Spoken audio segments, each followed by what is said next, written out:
নবনীরদ-নিন্দিত কান্তিধারম রসসাগর নাগর ভূপবরং।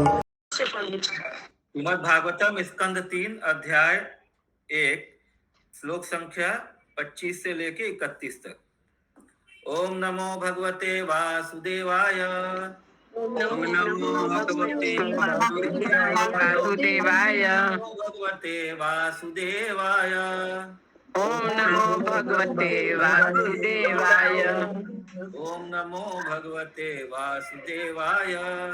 ओम नमो भगवते वासुदेवाय।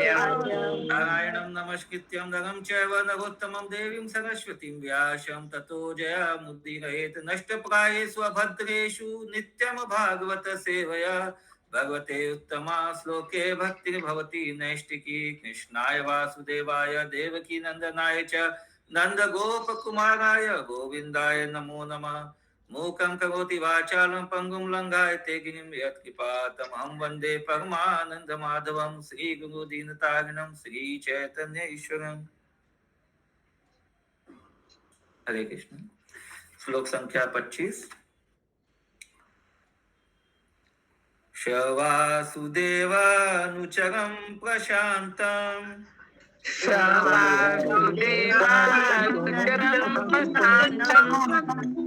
बृहस्पते प्राक्तनयं प्रतीता।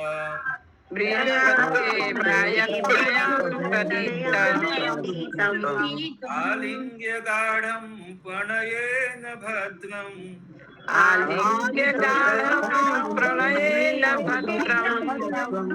श्वानामकेच्छत् भगवत् प्रजानाम्।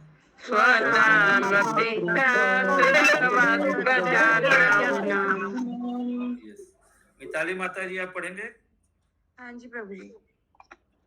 तत्पश्चात अत्यधिक प्रेम तथा अनुभूति के कारण विदुर ने भगवान श्री कृष्ण के नित्य संगी तथा बृहस्पति के पूर्व महान शिष्य उद्धव का आलिंगन किया।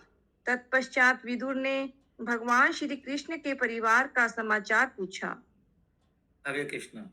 तो जैसे कि हम लोग पिछले सत्र में था, यमुना के तट पर उद्धव जी मिलते हैं विदुर से, और विदुर जी मिलते हैं उद्धव जी से। और उद्धव जी कौन है? वो भी बृहस्पति के पूर्व शिष्य हैं। तात्पर्य विदुर उद्धव हरे से कृष्ण प्रभु। हरे कृष्ण हरे प्रभु। कृष्ण। ওটা কি বললেন? বৃহস্পতির প্রখ্যাত পূর্ব শিষ্য উদ্ভব মানে কি বললেন? উদ্ধব জি যে জঙ্গাকাশ থেকে যে মানে বিদুর জি যাকাশে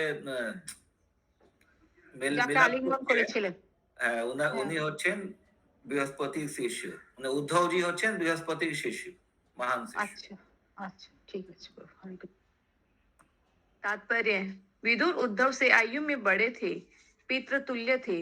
अतएव जब दोनों मिले तो उद्धव ने विदुर को शीश झुकाया और विदुर ने उद्धव का आलिंगन किया। क्योंकि उद्धव छोटे थे अतएव पुत्र तुल्य थे। विदुर के भाई पांडु भगवान श्री कृष्ण के फूफा थे और उद्धव भगवान श्री कृष्ण के चचेरे भाई थे। अतएव सामाजिक प्रथा के अनुसार विदुर का सम्मान उद्धव द्वारा पिता के स्तर पर होना चाहिए था। उद्धव तर्क शास्त्र के महान विद्वान थे और वे देवताओं के गुरु तथा महान विद्वान पुरोहित बृहस्पति के शिष्य के रूप में विख्यात थे। विदुर ने उद्धव से उनके संबंधियों की कुशलता के विषय में पूछा। यद्यपि उन्हें ज्ञात था कि वे सब इस लोक में नहीं रहे। यह जिज्ञासा अजीब लगती है, किंतु हरे कृष्ण। तो उद्धव के संबंधी कौन थे? जो सब कृष्ण के संबंधी थे, क्योंकि वो उद्धव भी यादव कुल से संबंधित थे। किंतु श्रील जीव गोस्वामी कहते हैं कि यह समाचार विदुर के लिए आघात स्वरूप थे। इसीलिए उन्होंने अति उत्कंठावश उन्हें पूछा। इस तरह उनकी यह जिज्ञासा मनोवैज्ञानिक ही थी, व्यवहारिक नहीं। हरे कृष्ण। हरे कृष्ण। तो चूंकि उनको पता चल गया था, लेकिन फिर भी वो चूंकि जैसे एक शौक हो जाता है ना, तो शौक के कारण वो विश्वास नहीं होता, तो वहां पर उसी बात को सुनने वाला पूछता है। तो इसीलिए वापस इस बात को पूछ गए थे कि कृष्ण के जो उनके जो परिवार वाले थे, उनके जो सगे संबंधी थे, यानी यदुवंश जो था, उनका क्या हुआ। किसी का कोई प्रश्न है तो आगे बढ़े। कच्चित् पुराणो पुरुषोऽश्वनाभ्याम्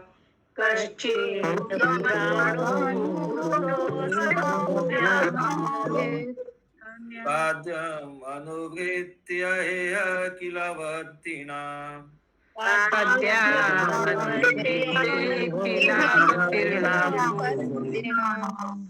आशाते उग्ध्या कुशलं विधाय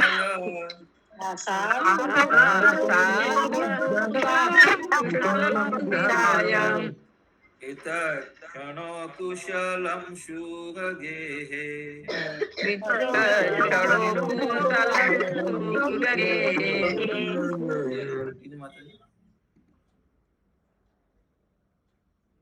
कृपया मुझे बतलाइए कि भगवान श्री कृष्ण की नाभि से निकले कमल से उत्पन्न ब्रह्मा के अनुरोध पर अवतारित होने वाले दोनों आदि भगवान, जिन्होंने हर व्यक्ति को ऊपर उठाकर जगत की संपन्नता में वृद्धि की है, शूरसेन के घर में ठीक से तो रह रहे हैं।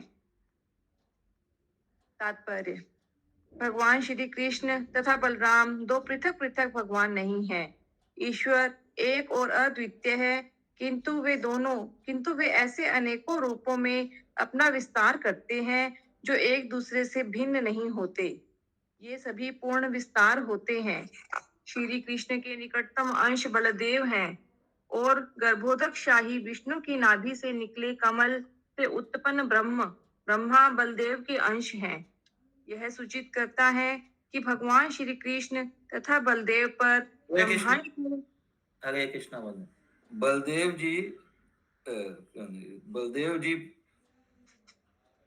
ब्रह्मा जी विष्णु की नाभि से निकले कमल से उत्पन्न है। तो ब्रह्मा जी बलदेव जी के अंश कैसे हैं, कोई बता पाएगा?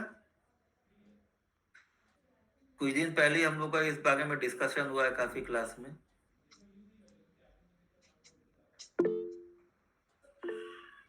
यस, गूगल हाथ खड़ा कीजिए। यस, हिरणमय गौरांग प्रभु। हरे कृष्णा प्रभु जी। जैसे कि बलदेव से तो विस्तार जो संकर्षण है, चतुर्व्यूह से महाविष्णु आए, महाविष्णु से गर्भोदक शाही विष्णु, उनसे ब्रह्मा आए। तो इस सब में बलदेव जी जो है भगवान के एक्सपेंशन है, उनसे फिर वो संकर्षण और फिर संकर्षण से महाविष्णु और गर्भोदक शाही विष्णु ये सब आते हैं, इसलिए बलदेव जी के विवांश हो गए ब्रह्मा जी। यस, आगे बढ़िए। यह सूचित करता है कि भगवान श्री कृष्ण तथा बलदेव पर ब्रह्मांड के विधि विधान लागू नहीं होते, उल्टे सारा ब्रह्मांड उनके अधीन है। वे ब्रह्मा की प्रार्थना पर संसार का भार हटाने हेतु प्रकट हुए थे और उन्होंने अनेक अति मानवीय कार्यों द्वारा संसार को इससे छुटकारा दिलाया, जिससे हर व्यक्ति सुखी तथा संपन्न हो सका। भगवत कृपा के बिना कोई व्यक्ति सुखी तथा संपन्न नहीं हो सकता, क्योंकि भगवान के भक्तों के परिवार का सुख श्री भगवान के सुख पर निर्भर करता है। अतएव विदुर ने सबसे पहले श्री भगवान की कुशल क्षेम पूछी। हरे कृष्णा। हरे कृष्णा। तो भक्तों का क्या कर्तव्य है? भगवान के सुख के लिए अपने सब कुछ त्याग करना। भगवान के सुख का, भगवान कैसे सुखी रहे, इसका चेष्टा भक्त लोग करते हैं। इसीलिए विदुर जी ने सबसे पहले भगवान का कुशल क्षेम पूछा। किसी का कोई प्रश्न है? हरे कृष्ण। हाँ, वो आप लोग जो भी मतलब हिरण्मय प्रभु बोले कि मतलब वो संकर्षण से चतुर्व्यूह उत्पन्न हुए। हाँ, तो उसमें तो महाविष्णु तो कहीं नहीं आते चतुर्व्यूह में। चतुर्व्यूह से नहीं है, लेकिन वो भी उसी से एक्सपेंड होते हैं ना, नारायण से विष्णु होते हैं ना। हाँ हाँ, ठीक है ठीक है।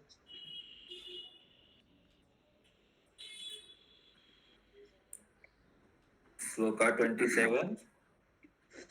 कच्चित् कुरूणां परमाशुहेत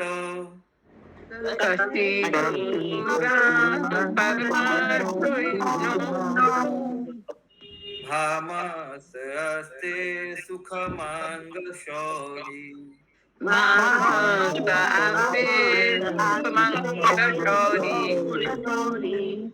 यो विश्वशीणां पितृवत् ददाति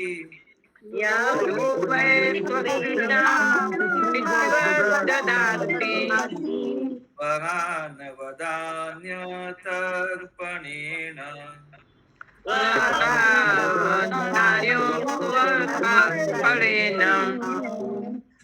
कंटिन्यू कृपया मुझे बताएं कि कौरवों के सबसे अच्छे मित्र हमारे बहनोई वसुदेव कुशलता पूर्वक तो हैं। वे अत्यंत दयालु हैं। वे अपनी बहनों के प्रति पिता के तुल्य हैं और अपनी पत्नियों के प्रति सदैव हंसमुख रहते हैं। हरे कृष्णा। कौन बोल रहा है ये? चंदा माता जी। प्रभु जी, वो विदुर जी बोल रहे हैं उद्धव जी से। यस, संगिनी श्याम के माता जी। हाँ, हरे कृष्णा प्रभु जी। हाँ, बोलिए। यहाँ पे जो शब्द अर्थ में लिखा है, वर का मतलब स्त्री लिखा है, एकदम नीचे का सेकंड देखिए। वर शब्दार्थ हम मतलब लोग पढ़े नहीं है। वदान्य वर। माता जी पत्नी। हाँ हाँ, तो वर वर मतलब पत्नी। एक हम मिनट। लोग के बुक में लिखा वर मतलब पत्नी। हाँ, तो स्त्री है तो पुरुष के लिए यूज किया जाता है, वर पुरुष के लिए यूज किया जाता है। तो यहाँ पे वर मतलब पत्नी क्यों लिखा है या स्त्री क्यों लिखा है?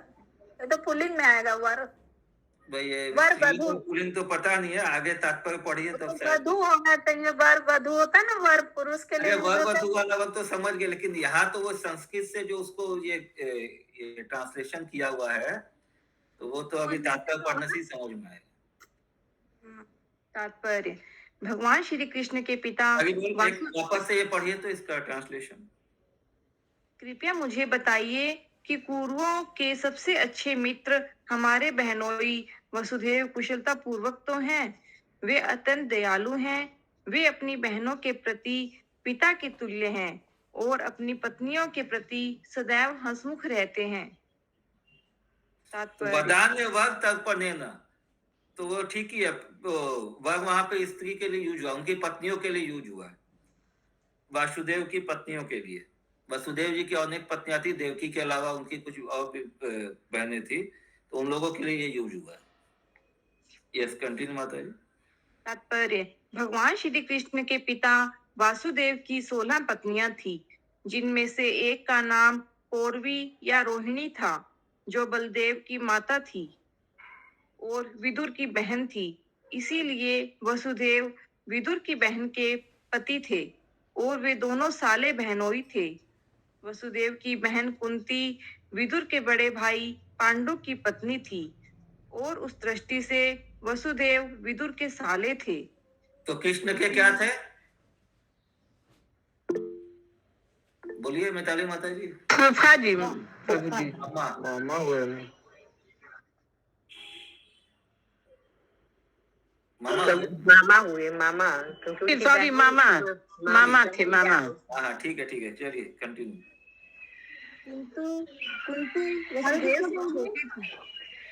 हरे कृष्णा। हरे कृष्णा, बोलिए। हाँ जी प्रभु जी, ये किसको मतलब किसके बारे में बोल रहे हैं, ये समझ में नहीं आ रहा मुझे। कौन किसके बारे में बोल रहा है?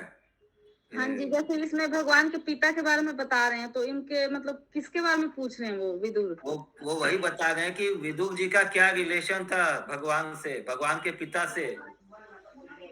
विदुर जी भगवान के पिता थे। हाँ, उद्धव जी पूछ रहे हैं विदुर से क्या? उद्धव जी बता रहे हैं, नहीं वो विदुर जी बता रहे हैं उद्धव जी को। उद्धव जी पूछ रहे हैं। अच्छा, विदुर जी से कि कुंभों के सबसे अच्छे, नहीं ये विदुर जी पूछ रहे हैं उद्धव जी से। ये सब प्रश्न विदुर जी कर रहे हैं। घुमा फिरा के समाचार पूछा जा रहा है। हाँ, बोल रहे प्रभु, घुमा फिरा के समाचार पूछा जा रहा है परिवार का। जी। तो वही पीछे बताया ना कि चूंकि वो उनको बता दिए, लेकिन वो वापस से फिर वही वापस प्रश्न कर रहे हैं, रिपीट कर रहे हैं कि वो लोग कैसे हैं। हाँ आगे पढ़िए। कुंती वसुदेव से छोटी थी और बड़े भाई का कर्तव्य है कि वह अपनी छोटी बहनों को पुत्रियों के समान माने। जब भी कुंती को किसी भी प्रकार की आवश्यकता पड़ती तो वसुदेव अपनी छोटी बहन के प्रति अत्यधिक प्रेम के कारण उसे उदारता पूर्वक प्रदान करते थे। वसुदेव ने अपनी पत्नियों को कभी असंतुष्ट नहीं होने दिया और साथ ही साथ वे अपनी बहन को इच्छित वस्तुएं प्रदान करते रहे। वे कुंती का विशेष ध्यान रखते क्योंकि वे अल्पायु में ही विधवा हो चुकी थी। वसुदेव की कुशलता पूछते समय विदुर को ये सारी बातें तथा पारिवारिक संबंध स्मरण हो आए। हरे कृष्ण। हरे कृष्णा। हरे कृष्णा प्रभु जी, हरे कृष्णा। हाँ बोलिए माता जी। वो रोहिणी जो थी बलदेव जी की माता, वो विदुर की बहन थी। जी आज पता चला। हरे बोल। शिला प्रभुपाद की जय, उनके कारण पता चल रहा हम लोग। जय। विदुर जी वसुदेव के साले कैसे हुए? वो तो हाँ ठीक है, हो गए हो गए। तो प्रभु जी एक बार साले का नाम, एक बार वो साले हो गए, एक बार बहनों ही हुए, एक बार वे साले हो गए। हाँ एक बार वो साले हो गए, एक बार बहनों ही हो गए। एक बार साले हो गए, एक बार बहन भी हो गए, मतलब नहीं समझा। यहाँ पे लिखा हुआ है ना, फिर वो कुंती की वजह से, कुंती उनके पांडु से ब्याही हुई थी तो वहां पे वो साले हो गए। कुंती पांडु से शादी हुआ था ना कुंती हाँ, का, हाँ तो वहां वो साले हो गए। पांडु के साले थे ना। हाँ तो वो भी विदुर भी तो हुए साले ही, उनके भाई हाँ थे वो ना। पांडुओं के साले हो गए। पांडु नहीं, विदुर जी पांडुओं के कैसे हो गए? वो तो चाचा हैं, वो तो भाई है, भाई। भाई हैं। भाई तो उनके वसुदेव के। हाँ वसुदेव के ये हो गए, ठीक है। हाँ हाँ, वसुदेव के। उल्टा रिश्ता हो गया। उल्टा रिश्ता हो गया, ठीक बोले माता को। पहले होता होगा ऐसा।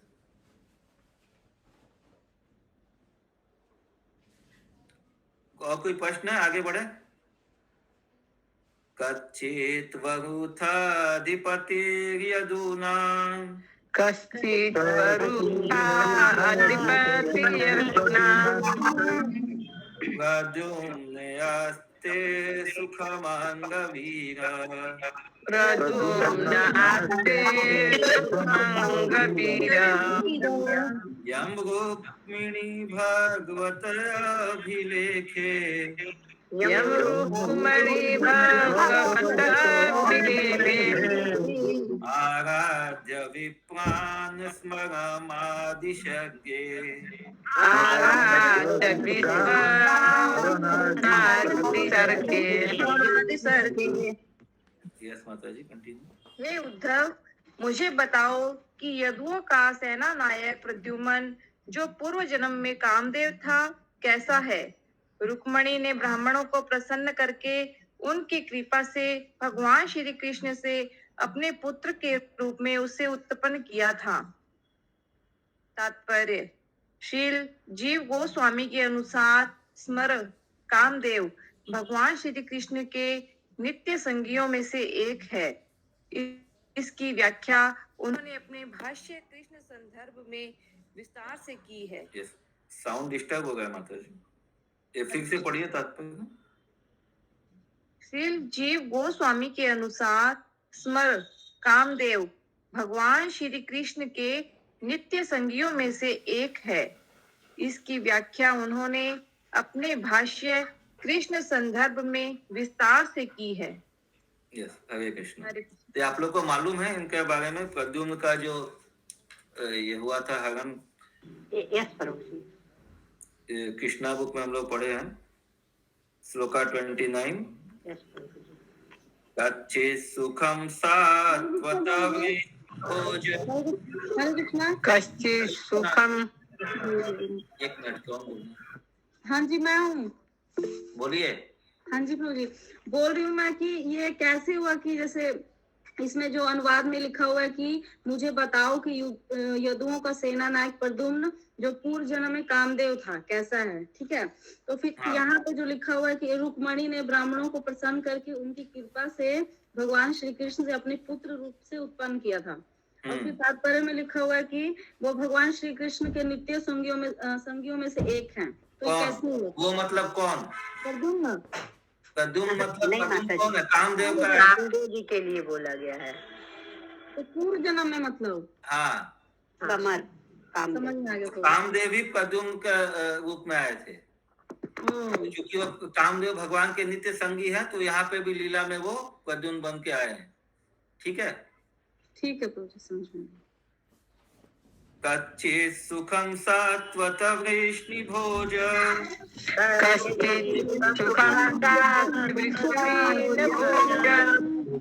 द्राक्षाहकाणामधिपशास्ते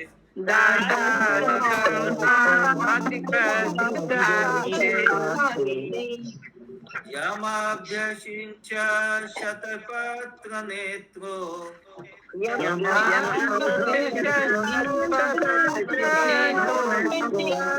विपाश्च नाशां परिहृत्य दूरात्।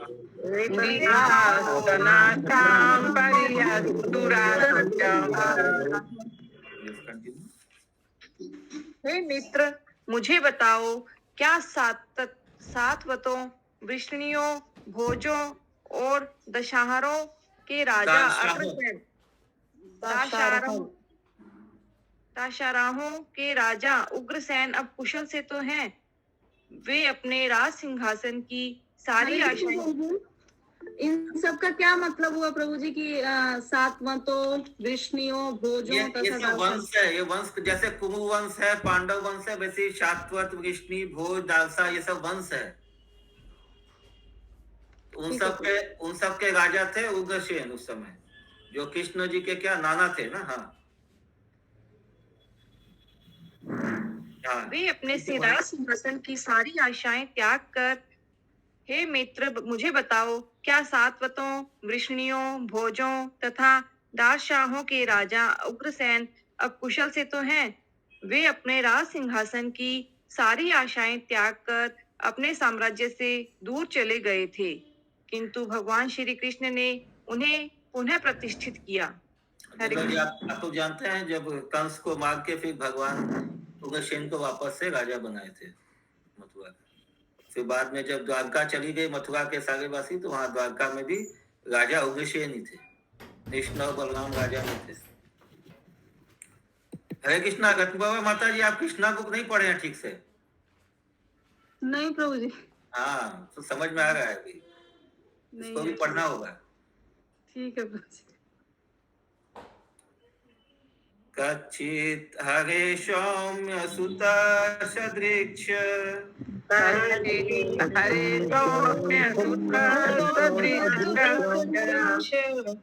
आस्ते अगणिरथिनां साधु सांब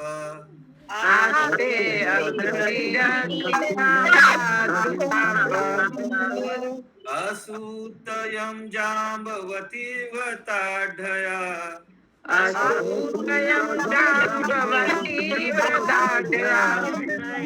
देवं गुह्यं योऽम्बिकया धृत अग्ने।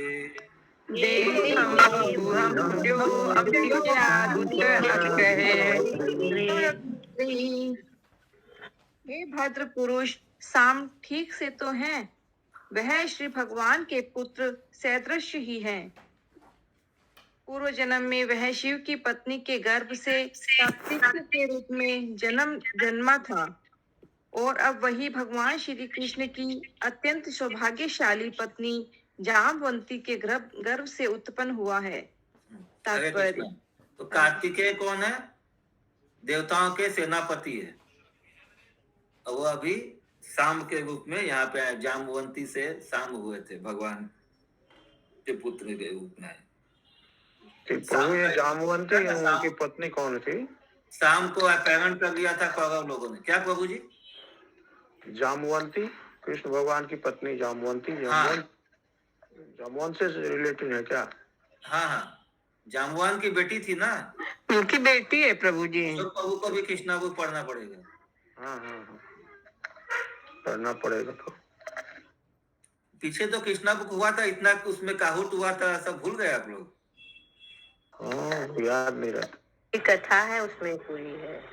कृष्णा को पढ़ाया नहीं गया था प्रभु जी, सब अपने अपने से पढ़ के कहूट करता था। अच्छा, बिना पढ़े काहुट कर गए थे सब? शुरू में तो हुआ है माता जी, कुछ पूरा होता था, टाइम। होमवर्क रहता था ना घर में पढ़ने का। हाँ, यस। सेल्फ रीडिंग, सेल्फ तो रीडिंग। वो तो अब अच्छे से पढ़ाई हुआ है तब तो तब काहुट अच्छा के। पढ़े हैं प्रभु जी, हम लोग पढ़े हैं, 2 बार पढ़े हैं। पढ़ के कृष्णा बुक का हुआ था कहूट। और अरे वो जो महाभारत देखे होंगे तो उनको भी सारी कथा मालूम होगी। नहीं, महाभारत में ऐसे इतना डिटेल में नहीं है। हाँ। महाभारत वाला वो टीवी वाला महाभारत से इसमें मत रिलेट कीजिए, कंफ्यूज हो जाएंगे। हरे जी, कोई कृष्ण प्रभु प्रश्न? जी, हाँ। ये भी तो नहीं पता था कि कार्तिकेय का अंश है शाम, अभी पता चला। हाँ, हरि बोल। नहीं वो शायद कृष्णा बुक में है ये भी। नहीं प्रभु जी, ये चीज ये नहीं था प्रभु नहीं जी, है? ये नहीं था। हाँ। कार्तिकेय शाम है, ये नहीं था। ठीक है, आगे तात्पर्य। श्री भगवान के 3 गुणावतारों में शिव श्री भगवान के क्या पूछना चाह रही हैं, बोलिए। कौन? अरे अभी मत- हाँ माता जी बोलिए। म्यूटे आছেন বলুন, आवाज আসছে না। म्यूट में है माता जी आप। अभी माता जी আপনার आवाज আসছে না। হ্যাঁ বলুন।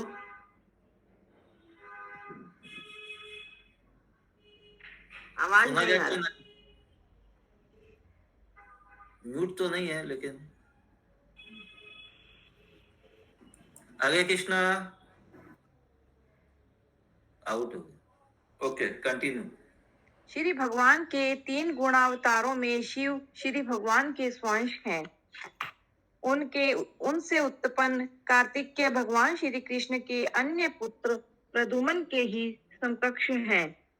जब भगवान श्री कृष्ण भौतिक जगत में अवतरित होते हैं तो उनके सभी स्वांश भी उनके साथ उनके विभिन्न कार्यों को प्रकट करने हेतु उत्पन्न होते हैं। हरे कृष्णा।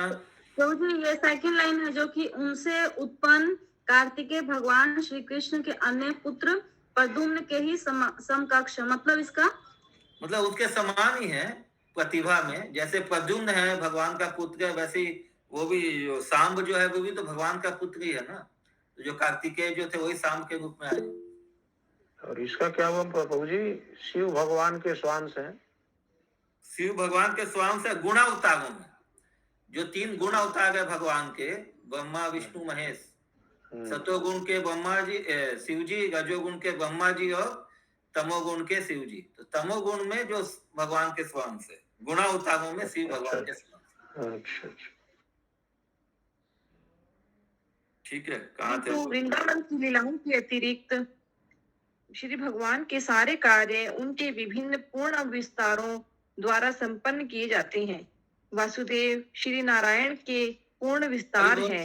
देखिए बहुत इंपॉर्टेंट लाइन गया ये। किंतु वृंदावन की लीलाओं के अतिरिक्त भगवान के सारे कार्य उनके विभिन्न स्वांशों द्वारा संपन्न किए जाते हैं। मतलब भगवान कभी वृंदावन मतलब गोलोक वृंदावन या भौम वृंदावन से बाहर नहीं जाते। बाकी सारे काम जो है उनका एक्सपेंशन जो है उनसे होता है।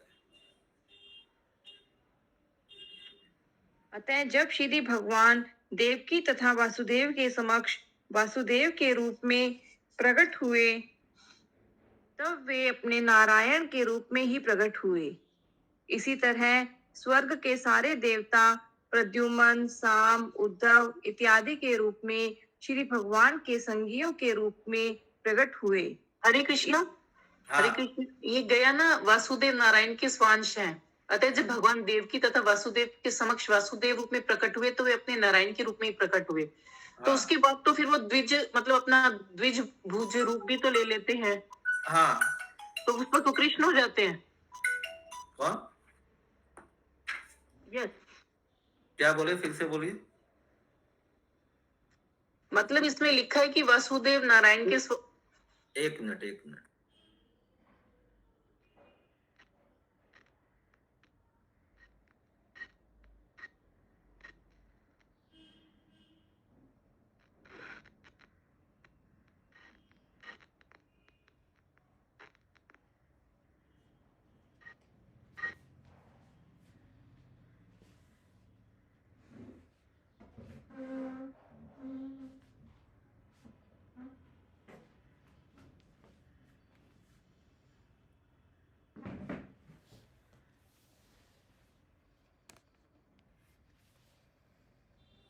हरे कृष्णा, यस कंटिन्यू करें। इसी तरह स्वर्ग के सारे देवता प्रद्युम्न, सांब, उद्धव इत्यादि के रूप में श्री भगवान के संगियों के रूप में प्रकट हुए। इस श्लोक में यह समझा जा सकता है कि कामदेव प्रद्युम्न के रूप में, कार्तिकेय सांब के रूप में और वसुओं में से एक वसु उद्धव के रूप में प्रकट हुए। इन सबों ने श्री भगवान की लीलाओं को संवर्धित करते हुए विभिन्न पदों पर रहकर सेवा की। हरे कृष्ण। कितने वसु हैं शशि माता जी? 8 प्रभु जी। वसु 8, आदित्य 11, 11 आदित्य, 12 है प्रभु जी। 12 आदित्य, रुद्र 11 है ना? हाँ, 12 महाजन है, आदित्य 9 होंगे तब। कल ये गलत हो गया, नहीं 12 है महाजन। आदित्य 12, महाजन भी 12 है। यस, कल प्रभु जी बोले, अंकित प्रभु जी दिए थे। हाँ, इसीलिए तो पूछ रहे हैं। मेरा गलत हो गया। रुद्र 11 है, रुद्र 11 है ना प्रभु जी? रुद्र 11 है। हाँ, मैं 11 महाजन, अरे 11 आदित्य कर दी थी, गलत हो गया था। ये क्या होता है माता जी? आदित्य महाजन हुए माता जी।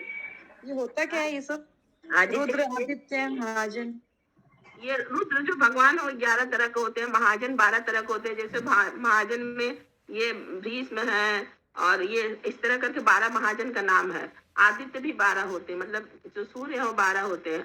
रुद्र जो होते 11, वसु जो होते हैं वो 8। भीष्म पितामह भी वो एक वसुओं में से थे। आगे बोल, विनीता माता जी का प्रश्न है। हरे कृष्णा प्रभु जी, दंडवत प्रणाम। प्रभु जी, यहाँ पे जो दिया हुआ है ना, यहाँ पे दिया हुआ है कि कामदेव प्रद्युम्न के रूप में, कार्तिकेय सांब के रूप में और वसुओं में से एक वसु उद्धव के रूप में प्रकट हुए। हाँ। तो प्रभु जी, ये जो प्रद्युम्न है वो तो कृष्ण से बलदेव हुए, बलदेव से संकर्षण हुए, संकर्षण से वासुदेव हुए, फिर अनिरुद्ध हुए। हरि बोल, हरि बोल, हरि बोल।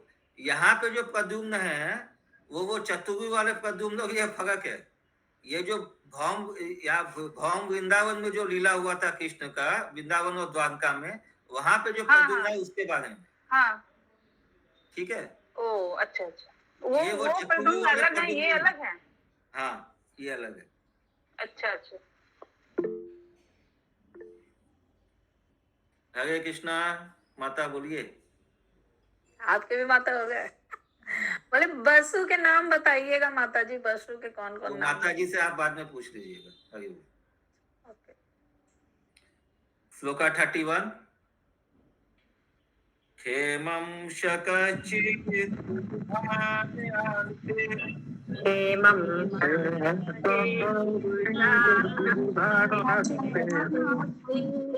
फाल्गुनात् लब्धधूनुर्वहस्य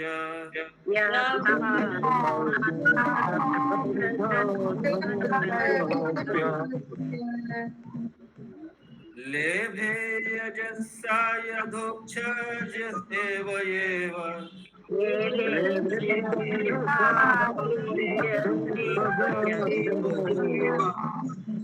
गतिं तदीयां यतिभिदुरापाम्।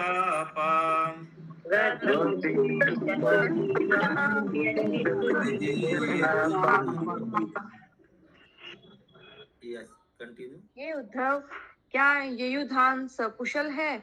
उसने अर्जुन से सैन्य कला की जटिलताएं सीखी और उस दिव्य गंतव्य को प्राप्त किया जिस तक बड़े बड़े सन्यासी भी बहुत कठिनाई से पहुंच पाते हैं। तात्पर्य, अध्यात्म का गंतव्य है भगवान अधोक्षज का, जो इंद्रियों की पहुंच से परे है। यस शशि माता जी। प्रभु जी, युयुधान कौन थे? याद नहीं आ रहा। सेनापति लिखा हुआ सात्यकी, सात्यकी लिखा हुआ है ऊपर में। कोई भगवान का ही कोई पुत्र होगा सात्यकी नाम से। सेनापति थे प्रभु जी, सेनापति थे। हाँ, सेनापति थे। हाँ, कृष्ण के ही पुत्र हैं। माता का नाम नहीं पता। ठीक है, आगे बढ़ो। इंद्रियों की पहुंच से परे है, पार्षद बन जाना, ब्रह्म सुख का दिव्य आनंद प्राप्त करने हेतु सन्यासी लोग समस्त सांसारिक संबंधों को यथा परिवार से पढ़िए तात्पर्य मतलब अध्यात्म का गंतव्य है भगवान अधोक्षज का जो इंद्रियों की पहुंच से परे है पार्षद बन जाना। ब्रह्म सुख का दिव्य आनंद प्राप्त करने हेतु सन्यासी लोग समस्त सांसारिक संबंधों को यथा परिवार पत्नी संतान हरे कृष्ण, मित्र ये पहला लाइन है, बहुत इंपॉर्टेंट है। अध्यात्म का गंतव्य है भगवान अधोक्षज का जो इंद्रियों की पहुंच के परे है पार्षद बन जाना। यानी अध्यात्म का मतलब स्पिरिचुअलिटी, भक्ति मार्ग का जो गोल है, जो उद्देश्य है, गंतव्य है, क्या है? भगवान का पार्षद बन जाना। ठीक है, आगे ब्रह्म सुख का दिव्य आनंद प्राप्त करने हेतु सन्यासी लोग समस्त सांसारिक संबंधों को यथा परिवार पत्नी संतान मित्र घर संपत्ति इत्यादि को त्याग देते हैं, किंतु अथोक्षज सुख ब्रह्म सुख से भी बढ़कर है। अनुभववादी दार्शनिक परम सत्य के विषय में दार्शनिक चिंतन करते हुए आनंद के दिव्य गुण का भोग करते हैं। हरे कृष्णा प्रभु जी, हरे कृष्णा।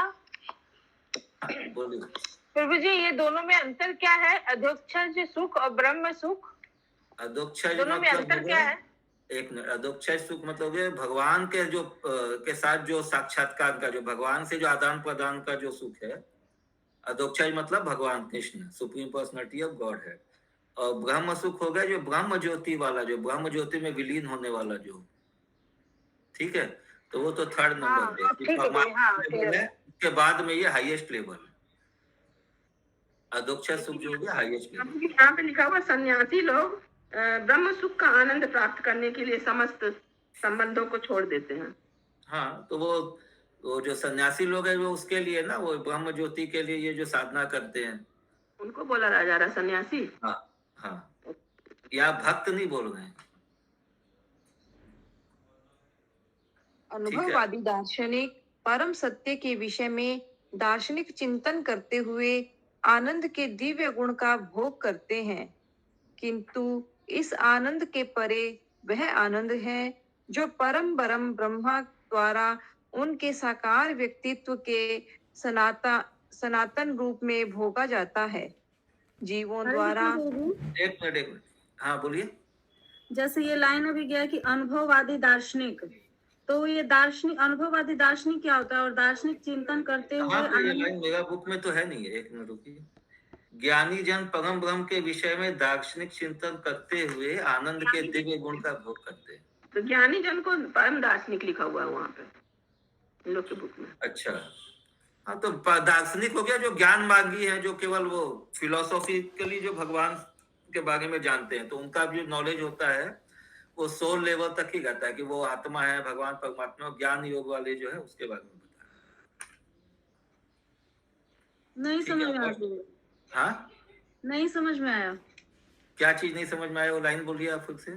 जैसे कि अनुभववादी दार्शनिक परम सत्य के विषय में, अनुभववादी दार्शनिक मतलब जो अपने दर्शन से, जो ज्ञान के द्वारा अनुभव करते हैं। ज्ञान से मतलब जो ये भगवान को प्राप्त करने का जो है उसमें ये करते हैं। तो केवल ज्ञान, जैसे आप लोग ज्योति वाला, हाँ, ब्रह्म ज्योति वाला नहीं है ये भी। ज्ञान में मतलब उनको ये ज्ञान है कि वो आत्मा है और परमात्मा भगवान है, लेकिन जो भगवान का जो ये साकार रूप है इसका ये लोग मतलब इनको नॉलेज नहीं रहता है। ये ज्ञान मार्ग वाले हैं। जो इसमें आता है बहुत बार हम लोग का, इसमें सॉरी भगवत गीता में जो आता है ना, वो ज्ञानी जो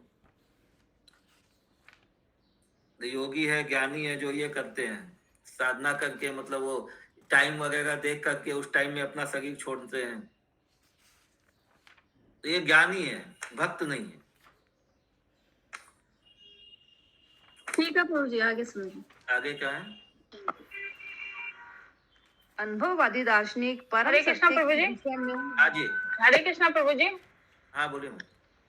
प्रभु जी, ठीक इसके बाद जो लाइन है, किंतु इस आनंद के परे वह सुख है जिसका भोग भगवान का नित्य स्वरूप ब्रह्म करता है। तो ये क्या भक्तों के लिए बोला गया है? जिसका भोग भगवान का नित्य स्वरूप ब्रह्म करता है। वो सुख है। तो यहाँ भगवान के लिए बोल रहे हैं। किंतु इस आनंद के परे वह सुख है जिसका भोग भगवान का मतलब नित्य स्वरूप ब्रह्म देखिए, करता ये है। जो मतलब पहला कि पहला स्टेज था, हरे कृष्ण, पहला स्टेज था जो ब्रह्म सुख। उसके बाद में जो ज्ञानी लोग वाला जो परा ब्रह्म, मतलब ये परमात्मा लेवल का सुख हो गया।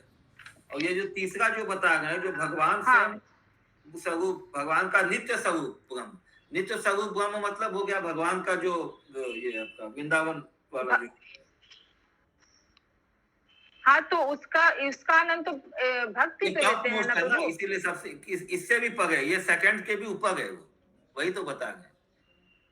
जैसे ये यहाँ पे ज्ञानी जन बोला गया है। आज का प्रभु जी कुछ भी नहीं समझ में आ रहा है हमको, ये श्लोक का 31 श्लोक का तात्पर्य कुछ नहीं समझ में आ रहा है प्रभु जी। यहाँ पे जो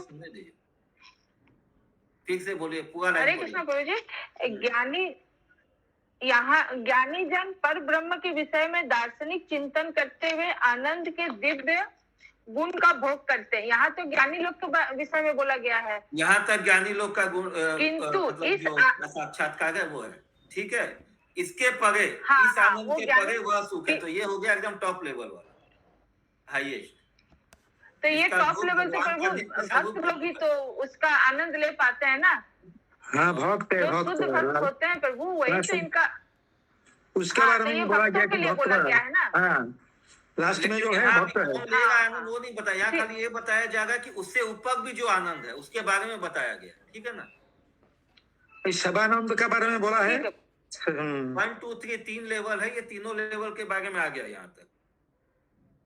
हरे कृष्णा। चंदा माता जी, आप क्या पूछ रहे थे? कह रहे प्रभु जी आज एकदम दिमाग में घुस ही नहीं रहा है 31 का तात्पर्य। गीता क्लास करना पड़ेगा माता जी। प्रभु जी करते हैं, लेकिन हमको एकदम नहीं समझ में आ रहा है आज का। तो आपको वो तीनों लेवल जो है भगवान का जो ना, वो उसमें जो वो समझ में आएगा तब ये समझ में आएगा, ठीक है। क्लास कर रहे हैं, लेकिन अभी उतना हुआ नहीं है, शुरुआत में है जी, नहीं समझ में आ रहा है। ठीक है, ये भी आ जाएगा। आगे पढ़िए माता जी। जीवों द्वारा ब्रह्म आनंद का भोग भौतिक बंधन से मोक्ष पाने के बाद किया जाता है, किंतु पर ब्रह्मा अर्थात परमेश्वर अपनी ही शक्ति का, जिससे आह्लादनी शक्ति कहते हैं, नित्य आनंद भोग करते हैं। ज्ञानी जो कि ब्रह्म बाह्य गुणों के निषेध द्वारा ब्रह्म का अध्ययन करता है, उसने अभी तक ब्रह्म की आह्लादनी शक्ति के विषय में बहुत कुछ सीखा नहीं सीखा। हाँ, क्योंकि ये हो गया सेकंड लेवल का। ज्ञानी जो है सेकंड लेवल का है, तो वो भी उनको भी भगवान का आह्लादनी शक्ति के साथ में जो उनका जो रेसिप्रेशन होता है, वो उनको भी इसका आइडिया नहीं है। वो आनंद से वो भी अनभिज्ञ है। ठीक है, आगे। सर्वशक्तिमान की अनेक शक्तियों में उनकी अंतरंगी शक्ति के 3 पहलू हैं। ये है सन्निधि और संधिनी तथा आह्लादनी। महान योगी तथा ज्ञानी जन यम, नियम, आसन, ध्यान, धारणा तथा प्राणायाम के नियमों का दृढ़ता से पालन करने पर भी श्री भगवान की अंतरंगी शक्ति में प्रवेश नहीं कर पाते। वो किसके लिए? वो केवल भक्तों के लिए, शुद्ध भक्तों के लिए। ये योगी और ज्ञानी जो है इस लेवल पे नहीं पहुंच पाते। किंतु भगवत भक्तों को भक्ति में सेवा के बल पर इस अंतरंगी शक्ति की अनुभूति सहज ही हो जाती है। हरे कृष्णा। क्लियर है विनीता माता जी? आप प्रभु जी के लिए ठीक है। ययुधान जीवन की इस अवस्था को उसी तरह प्राप्त कर चुका था जिस तरह उसने अर्जुन से सैन्य जीवन का पटु ज्ञान प्राप्त किया था। इस तरह उसका जीवन भौतिक तथा आध्यात्मिक दोनों ही दृष्टियों से सर्वदा सफल था। श्री भगवान की भक्ति में सेवा का मार्ग ऐसा होता है। हरे कृष्ण। तो युयुधान के एग्जांपल से बता गए यहाँ पे कि युयुधान जो उसी लेवल पे पहुंच गया, मतलब सबसे टॉप मोस्ट लेवल में, जो भक्तों का जो लेवल है, शुद्ध भक्तों का, उस लेवल में पहुंच गया। जैसे उसने धनुष विद्या में अर्जुन से अपना ट्रेनिंग लिया था, उसमें भी वो टॉप हो गया, वैसे यहाँ पे भी सर्वोच्च स्तर पे पहुंच गया। श्रीमद् भागवतम की